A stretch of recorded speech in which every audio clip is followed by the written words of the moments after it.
Vem tipo um livrinho, ó, juiz, a gente apurou, tem isso, e a partir daí você começa a entender como que funciona. Em geral, a investigação começa no tal do inquérito, no inquérito policial. E a polícia, de alguma forma... Investiga? Descobriu que tinha um crime em andamento. Tá. Né? Até para te explicar aqui como é que funciona. Esse caso era o seguinte. O Fernandinho Beiramar, quando estava preso em Brasília, ele teve acesso a um telefone celular. Dentro da prisão. Dentro da prisão.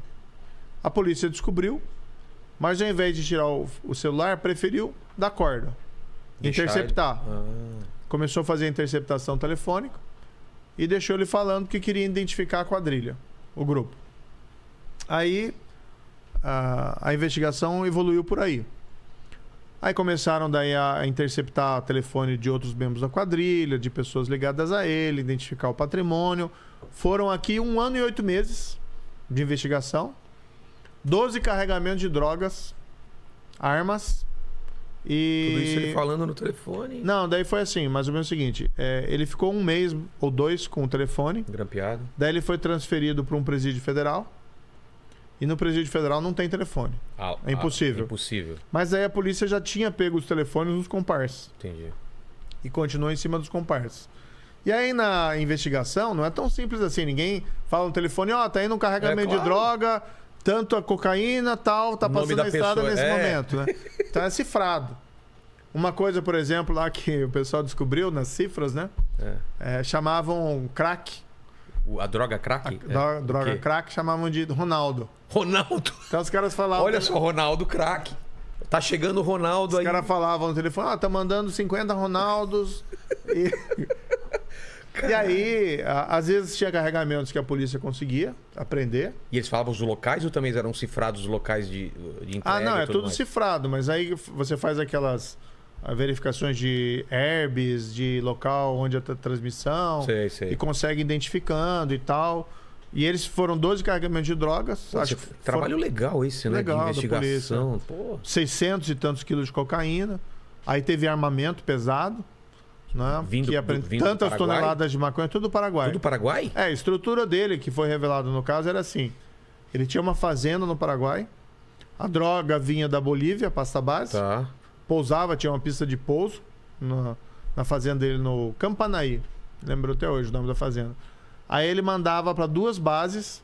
Uma ficava na altura de Guaíra e outra ficava na altura de Foz do Iguaçu. Tipo distribuidoras? Aí eles batizavam a droga ali. O que é batizar? Batizar é fazer aquela mistura química com a pasta base de cocaína para gerar o produto que vai ser vendido. Entendi. Não estou ensinando ninguém a fazer droga. Não, até porque, né? Tá Mas aí o que eles faziam? Ou atravessavam a fronteira com um caminhão escondido, ou usavam aviões pequenos e pousavam em pistas clandestinas no Paraná. Que daí a droga era carregada e levava ao Rio de Janeiro, onde ela era vendida. Por estrada. Isso foi toneladas de maconhas apreendida, droga. O juiz nessa fase, o que eu fazia? Eu já era o juiz do caso. Eu recebia os pedidos da polícia para decidir sobre interceptação telefônica.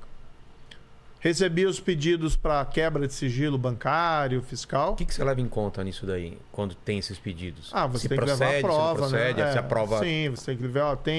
Por exemplo, se você quebrar o sigilo telefônico de alguém, você tem que ter uma... que a gente chama de causa provável, para você justificar essa medida. Tá. Então sempre tinha que ter alguma informação que justificava aquela medida específica. Entendi. Como você tinha uma operação que as interceptações estavam levando a apreensões de drogas e você verificava a correspondência. Então, por exemplo, às vezes o cara falava no telefone, tô mandando 50 azuizinhas e 40 amarelinhas. Peraí, azulzinha não é Viagra não, né? Não. Tá.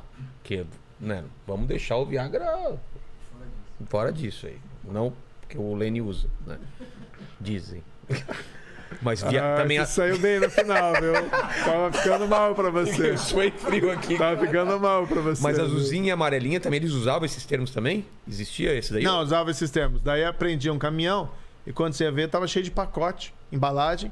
Uns estavam em embalagem azul, outros estavam em embalagem amarela. E cada um era uma droga. E cada um era uma qualidade de droga que estava sendo vendida. Mas os caras, o caminhão era só droga ou eles misturavam com outras coisas? Não, mistura, né? com outras coisas, né? Tá. Então, daí foi esse caso, o juiz decide essas situações e quando tinha, por exemplo, pedido de prisão Só quem pode determinar a prisão de alguém é o juiz. A polícia pede, normalmente se ouve o Ministério Público, e o juiz decide se decreta ou não decreta a prisão. Segundo você falou, o Ministério Público avalia em prol do povo e fala, realmente... É o caso. É o caso. Às vezes se manifesta, não é o caso, e simplesmente indefere. E a diferença do juiz e do Ministério Público, vocês podem ter diferenças de interpretação de lei, é isso? Com certeza. É? Não, veja, o Ministério Público é como se fosse um advogado. Tá. Ah, entendi. Um advogado pedindo coisas perante você. Então você decide defere ou não. Ele tá argumentando contigo. É argumentando, tá querendo te convencer. Às vezes ele te convence, às vezes não. Tá. Então daí, por exemplo, teve esse caso, né? E aí, por que era comigo ali? Porque o tráfico internacional de drogas é competência da Justiça Federal, ocorria no Paraná e tinha também a lavagem de dinheiro. O bacana desse caso, por que eles deixaram tanto tempo os carregamentos de droga? Não era só para prender a droga, né? Mas era também para eles identificarem a quadrilha e tentar identificar o patrimônio da quadrilha. Então daí a gente teve lá dinheiro em espécie que foi apreendido, propriedades vinculadas ao grupo criminoso do Beira-Mar apreendidos. Então foi um impacto na época forte até na quadrilha dele. Mas, por exemplo, se essa ramificação leva a coisas em São Paulo, no Rio, tanto faz. Aí tanto faz porque começou, né? Porque começou ali, entendeu? O que é um pouco a história da Lava Jato. É, exatamente. O pessoal se perguntar, mas por que a Lava Jato foi em Curitiba? Eu achei muito estranho isso quando eu comecei. Por que Curitiba, né? Então, é a mesma história. A primeira investigação, o primeiro fato investigado... Mas isso terminou assim? Assim, daí... Foi o final? Não, o final foi que a polícia pediu as prisões, eu decretei as prisões de vários membros da quadrilha dele, é dele mesmo. Ele já estava preso, na verdade, mas é mais uma prisão. Claro. Então não sai também por conta dessa prisão. Mas o principal foi a quadrilha dele, que tinha o pessoal da cúpula, tinha até parentes deles ali envolvidos naquela atividade de tráfico, e o confisco do patrimônio criminoso. Então foi informação grande. Foi um caso grande, né? A polícia chamou na época de Operação Fênix. A Polícia Federal tem essa maneira de pôr os nomes. Então, né? Isso que eu queria saber depois, porque esses nomes, o Fênix era a história do renascer das cinzas, né? Porque eles tinham isso, eles renasciam das cinzas, o cara estava preso e mesmo assim continuava controlando. O caso do Beira-Mar, né? Que teria surgido novamente e tal. Mas foi ali um impacto grande, foi um caso pesado. Né? Eu lembro, por exemplo, que eu tive... Foi seu primeiro grande caso esse? Não, eu já tinha tido casos anteriores. Acho que um deles foi o caso Banestado. Depois você fala dele, mas desculpa, eu interrompi, você ia terminar falando sobre esse caso. Não, daí foi um período que, por exemplo, quando a gente fez o interrogatório do Beira-Mar e dos associados, a Justiça Federal virou um bunker lá em Curitiba. Porque o risco de resgate, né? É muito alto. O perigo, então, assim, era pessoal fortemente armado, toda aquela segurança. Teve uma outra vez que aconteceu isso. Né? Que foi um outro cliente da Justiça Federal lá, que foi o Lula, né? Exatamente. Que transformaram num bunker assim, por outros motivos. Mas também para evitar que tinha ameaça de invasão, de tumulto. Então foi um caso difícil. Mas quando você